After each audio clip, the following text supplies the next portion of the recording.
Welcome to the show. Why am I wearing this headset? This is not a new look I'm trying out. This is a temporary thing. I still have no air conditioning in this terrible heat wave. So I have a portable air conditioner and it is very loud. I'm going to spare you that roar. So today we are talking about fairies. And you may be wondering, like, why is Ivory talking about fairies? Very often, people who are into angels are often into fairies as well. So I think I am.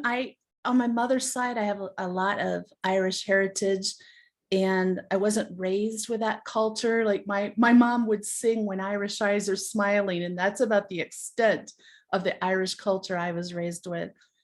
But I've always been drawn to fairies. And in my childhood, I would pretend that I had fairy friends. As Mulder on the X-Files says, I want to believe. So I held that faith that they were real. And even though I never saw one as a child that I can remember, or maybe I did, like I said, I don't really remember. But through the years, I collected the squashed fairy books. Do you know what those are? Look it up. They're hilarious. My favorite drinking vessel is a squashed fairy mug that I got at a Renaissance event. So at the Fairy World Festival, which I'll talk about later, I dressed as a fairy. I was a 6 foot tall blue fairy. It was not a great disguise. My friends instantly knew it was me. But then I moved to Sedona and I set up an office in a metaphysical center that was right on Oak Creek in a busy part of town. And I made friends with Roz, who has been my business partner for years now. And she told me about seeing fairies in her office. Now, her office was on the side of the building that overlooked the creek. Mine was on the other side of the building. And I was intrigued and excited because nobody had ever, that I respected and knew was level-headed and reliable, had ever told me they'd seen a fairy. Actually, I don't know if anybody else ever told me they saw a fairy. But I tried not to get my hopes up because wishful thinking had never produced fairies before in my life. So one day I'm working at my desk, typing away, doing some marketing, and I saw a fairy flit across the room and it was just above the floor level. And I remember just sort of freezing with my hands over the keyboard and going, I saw that. I saw that. I welcomed the fairy. I was able to get the words out like, oh, I'm so glad you're here. I've wanted to see you for so long. Your fairies are welcome in my office. And I saw two more fairies while I was there. I was only there a little under a year. Several locals have told me in the Sedona area, told me that fairies are commonly seen along Oak Creek. And there was one lady I heard about who used to give fairy sighting tours in the area of the center that I worked at. But after this experience, I was really highly encouraged. I'm like, okay, they exist. What the world? I want to see more. And so I did. I was living in a small little home outside of the city limits of Sedona. And I was sitting in my home, going about my evening routine, and a fairy popped up literally this close to my face, like poof, 6 inches away, and hovered there. She looked exactly like what you would expect a fairy to look like. A little dress, arms, legs, wings. Her face was pretty, and she was smiling at me. And that was a wild moment. She popped in and just disappeared. Okay, all right. So after that, I saw fairies flying and running occasionally in my home. And this was not daily, but now and then. It was always a surprise. I did not live on Oak Creek or any creek. There was a drainage ditch next to the house, but no flowing water unless it had rained hard. So I really don't know what was. But then I found out that fairies are attracted to people of a certain frequency. So I really think it's a lot like raising your frequency so you can see angels or connect with spirit.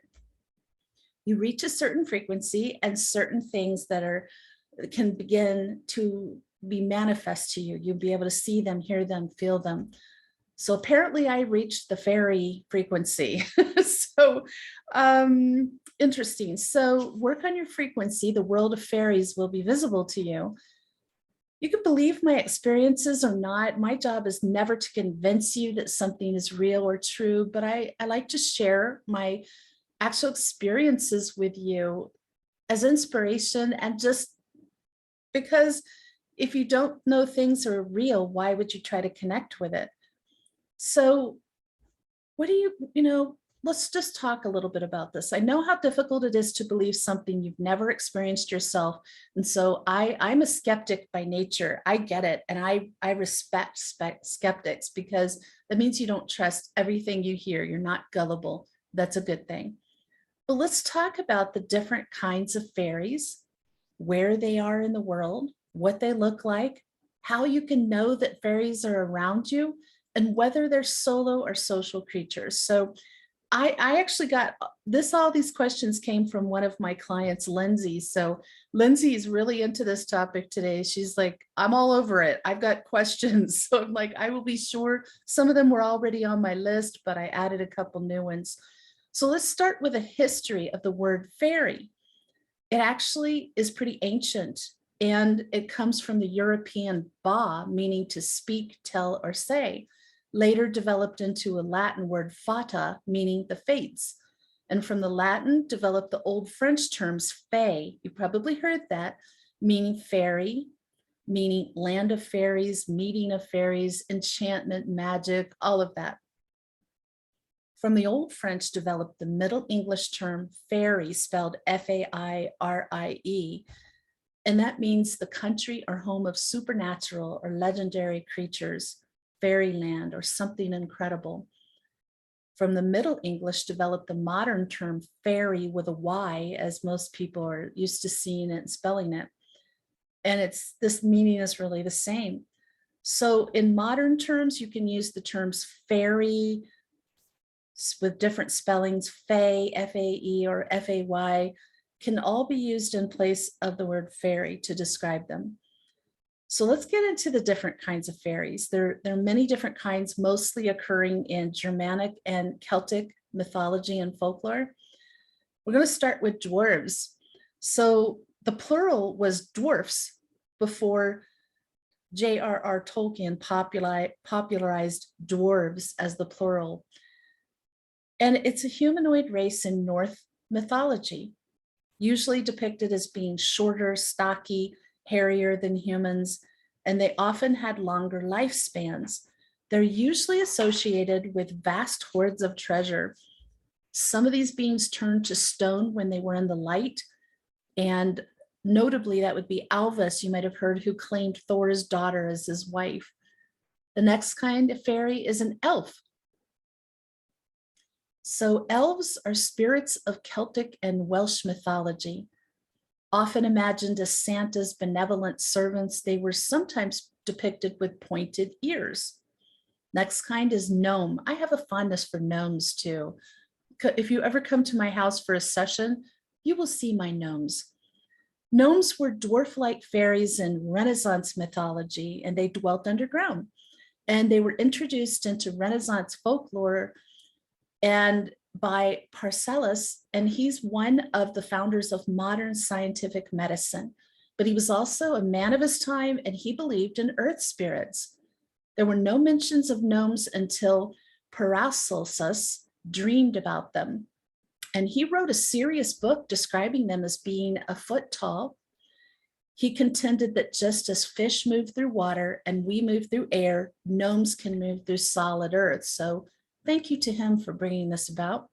The next one is a goblin. Also, here's a figure you probably, if you watch Harry Potter movies, then you've seen the goblins were actually always working in the bank where Harry goes in to get his money. Those are goblins, and it's a pretty good depiction too. So it's a type of diminutive humanoid from traditional worldwide folklore, but especially in Europe. The word goblin is originally derived from the Greek word kobalos, which translates in English as rogue. The word goblin has traditionally been reserved for any ugly-looking fairy that's either mischievous or malevolent. Because of this, the term goblin has been used to describe a wide variety of creatures found in a multitude of traditions throughout Europe. Here's one I know you'll be familiar with, and that is a leprechaun. Leprechauns are most well-known fairies in Irish mythology. They're short humanoids and their appearance varies on the location. They're associated with fashioning and cobbling shoes, as well as hiding their money in pots at the end of rainbows. We know all that, right? St. Patrick's Day. The next kind is a sprite. And sprites are elf-like fairies in many different mythologies. So places all over the world talk about them, often depicted as having wings. And the word sprite is derived from the Latin spiritus, thus closely connected with the word spirit and sprightly. Ooh, I just got chills. I feel like the angels just came in. I don't know why, they must like that. The next one is trolls. Trolls are monsters in Norse mythology. They have a lot going on in Norse mythology, don't they? They had long winters and needed to entertain themselves. So trolls apparently are supposed to turn to stone or blow up on exposure to sunlight. They reside in caves, mountains, or dense forests.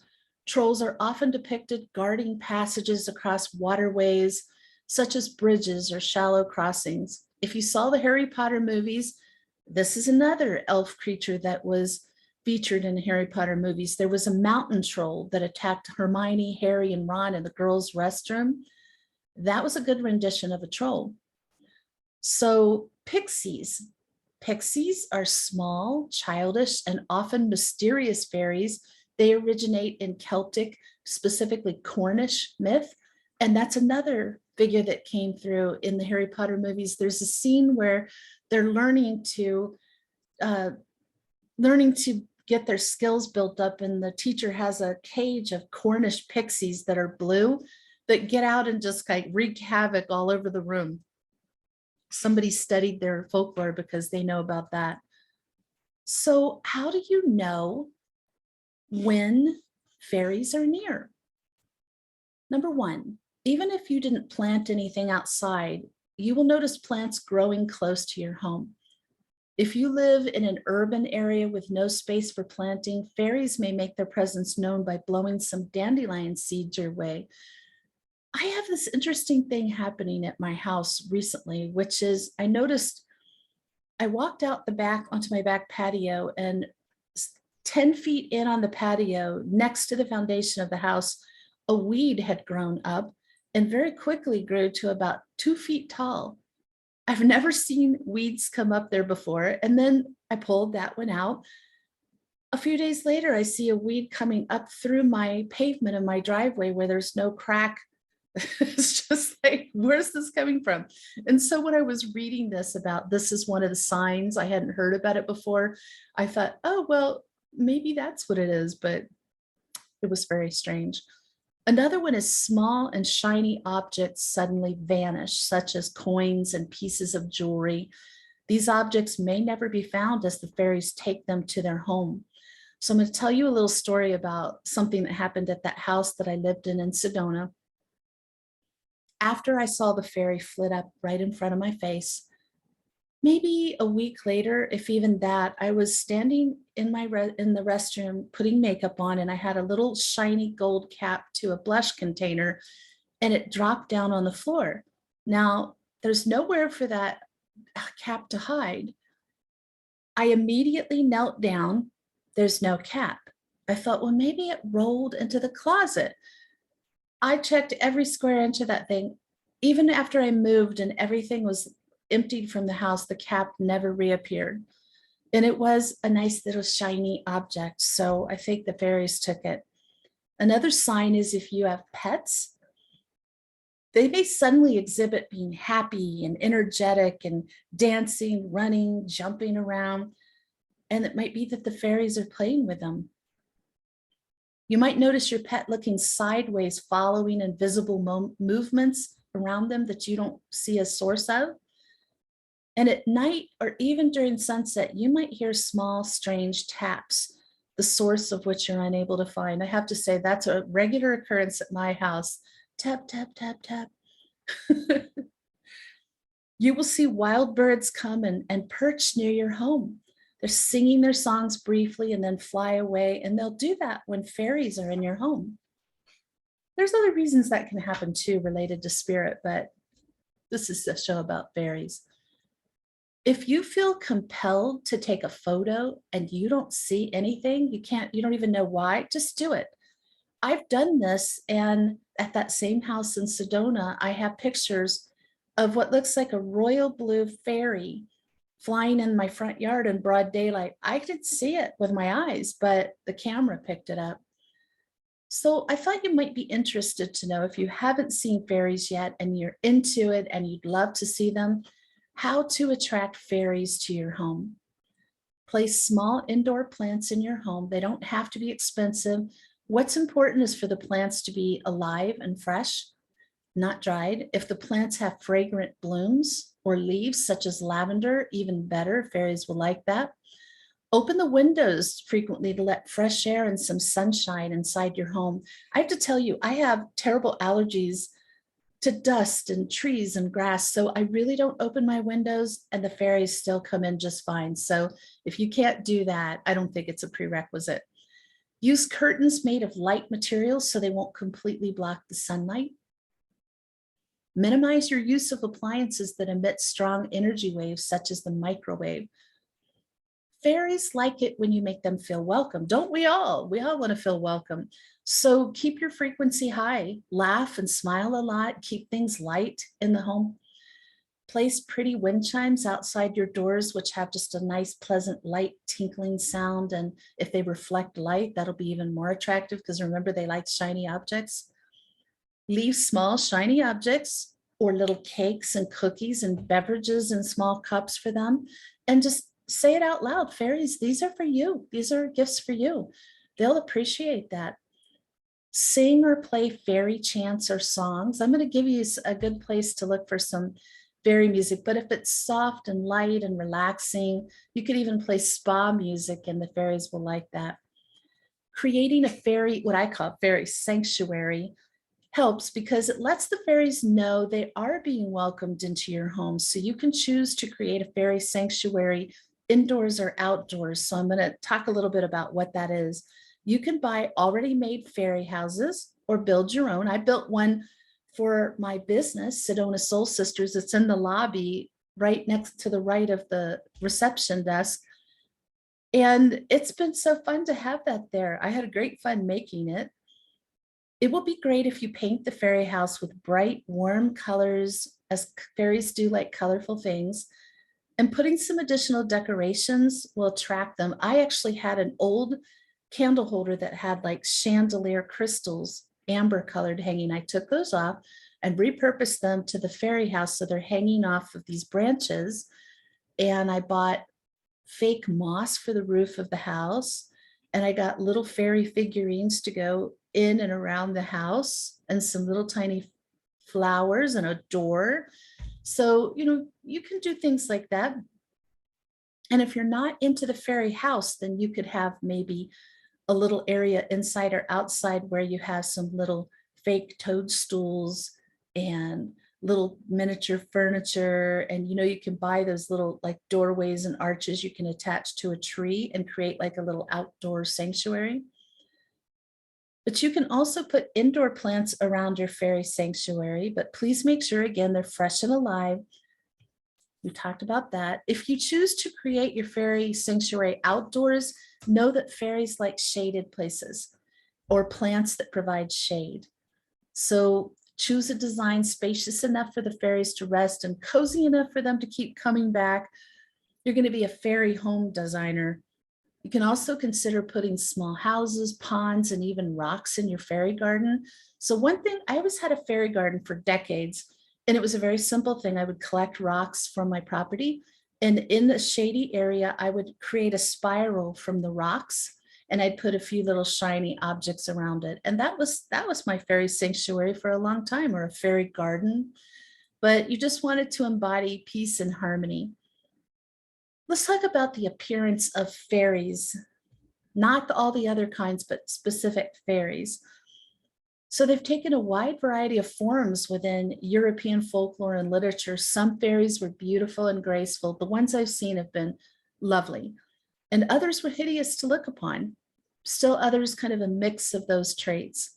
But in modern terms, the term fairy is most commonly used to describe beautiful, feminine-looking fairies that tend to have the wings of a butterfly or another flying insect, while other beings traditionally thought of as types of fairies that don't match this description, they go by more specific names, and we already went through that list.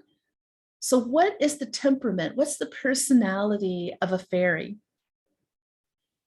Some fairies, even the most horrifying, ugly, can be benevolent and helpful. Other fairies can be mischievous, and even some of the most beautiful can be like that. But what they have in common is that all fairies are considered to be both mischievous and capricious. They love to play tricks, and their attitude can change from happy or friendly to ferocious without warning if they are somehow offended. Note to self, do not offend fairies. I want to talk a little bit about some kind of like fairy related things. Fairy courts, you may not have heard of that, but according to Scottish tradition, fairies can be divided into two primary categories. The first is the Seelie court, and the word Seelie translates to English as blessed. The fairies of the Seelie court are generally considered to be benevolent and are known to help humans in need. Even with this friendly disposition, fairies of the Seelie court can be dangerous if offended. Again, do not offend fairies. Bad news. The fairies of the unseelie court, in contrast to the others, are always harmful to humans. And the unseelie court includes the likes of, I hope I pronounced this right, Nuckalavi and the red cap. I've heard of the red cap before. So let's talk a little bit about fairy mounds. You probably have seen these in a variety of movies, also known as fairy hills or fairy forts. They're the remains of stone circles, ring forts, hill forts, or other circular prehistoric dwellings in Ireland. And these remains are said to be either homes for fairies or other supernatural creatures or portals to the other world. So they just look like a mound with grass growing over it because they're so ancient, nature's taken over. Another thing is fairy rings. Those are naturally occurring rings of mushrooms that are said to be locations where fairies congregate. When I lived in Maryland, I lived in the Appalachian Woods in the Frederick, Maryland area. And behind our house, when we lived right in the woods, I found several circles of mushrooms like that. I just popped into my head. I loved playing in the woods there. According to English and Celtic mythology, those fairy rings are caused by fairies and elves dancing around in a circle at night. And you probably have seen those famous 1800 paintings of fairies, and they do show the fairies creating a ring. They've got the mushrooms around them. It's said that if any human stumbles upon these festivities and enters the fairy ring, they are forced to dance until they're driven insane, die, or pass out from exhaustion. It seems harsh, but don't interrupt fairy rings. Then there's the changelings. The term changeling originates from medieval literature. Stories of changelings involve human parents that are left to raise a sickly or malformed baby after their own baby has been secretly kidnapped by either a fairy and replaced with a fairy baby. And other stories involve like a human fairy hybrid. If you watch Outlander, which I'm obsessed with, you're going to see there's a few episodes in there that deal with the changeling. So you'll have a better idea of what's going on with that. So I want to share with you a story. I told you that a lot of the questions that I ended up addressing in this episode came from my client, Lindsay, in Alaska. And she was kind enough to share a fairy experience she had, which I'm going to tell you about. She says about a year ago, while she was in meditation, she saw a fairy come to her. She'd been on a hike with her family that went in through the woods and came out on a rocky Alaskan beach. A fairy came to her and mischievously, with love, tied her up with a rope in her mind's eye while meditating. She wished she could remember what was said or implied, but something to the effect of, since I wasn't doing something I was supposed to be doing, they were going to tie me down so I would listen. That sounds like something angels would do. Not necessarily tie you down, but just talk to you and talk to you and talk to you till you get on the stick. While looking through her journal, she was hoping she had written this meditation experience down, but what she had written down was fairies invoke healing of child within. And also looking through her Instagram, she had taken a picture a few years ago of a circle of mushrooms in her front yard and put hashtag fairies. So she's like, apparently fairies have been on my mind more than I ever realized. I think that when you have a desire to believe in things that you can't see, things people talk about, and you're not sure if it's real or not, I think this falls into that category. You're going to be interested in finding out what you can experience. So remember I mentioned early about one thing you can do to encourage fairies to come into your home is to play fairy music on YouTube. I encourage you to look this up. It's a wonderful video of the best fairy music band I've ever heard. They were called Woodland. I'm sad because I think they might not be playing anymore, but I met them at the Fairy World Festival. When I went to the first one, they were playing at it. And this one, if you enter The Joyful Sorrow Woodland Live at Fairy Worlds 2015, they have a variety of videos for you to enjoy, and playing their music is going to make any fairies in the area dance with joy. Anyone who's heard Woodland can tell you they're just fabulous. Then I'm going to tell you about the Fairy Worlds Festival, because if you're into fairies, then at least once you should make it to this event. And they just, it was gone for 2 years because of COVID, but it's back on again. So it's happening this month in Eugene, Oregon. This magical event, as far as I know, it began in Prescott, Arizona, which was my hometown.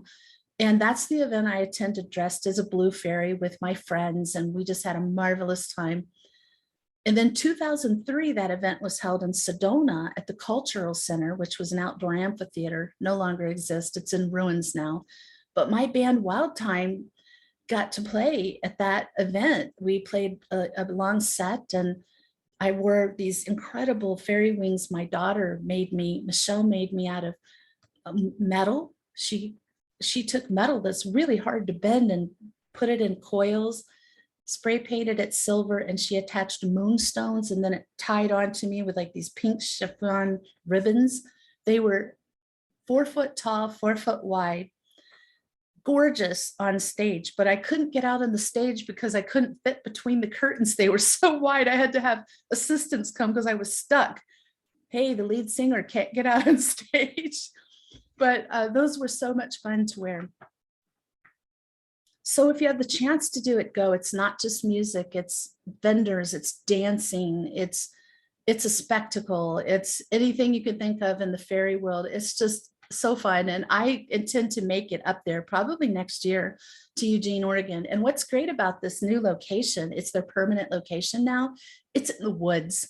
So don't you think a Fairy World Festival should be in the woods? I completely understand that decision, and I can't wait to go. I hope that lots of you get to attend that. And if you do this year, let me know. Let me know how it was.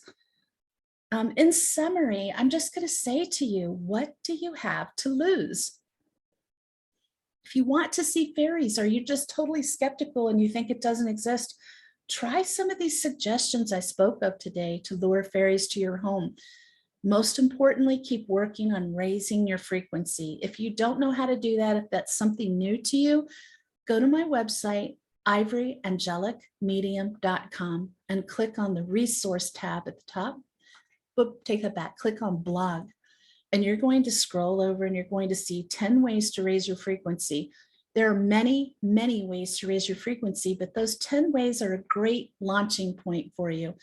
Get those down, integrate them into your routine, and then look up online any other ways, because it can be through your diet, what you eat, what you don't eat, what you watch, don't watch, read, don't read, and many things you specifically can do, dancing, singing, laughing, that raise your frequency. There's a lot. So it's a good starting point, and you can check that out on my website.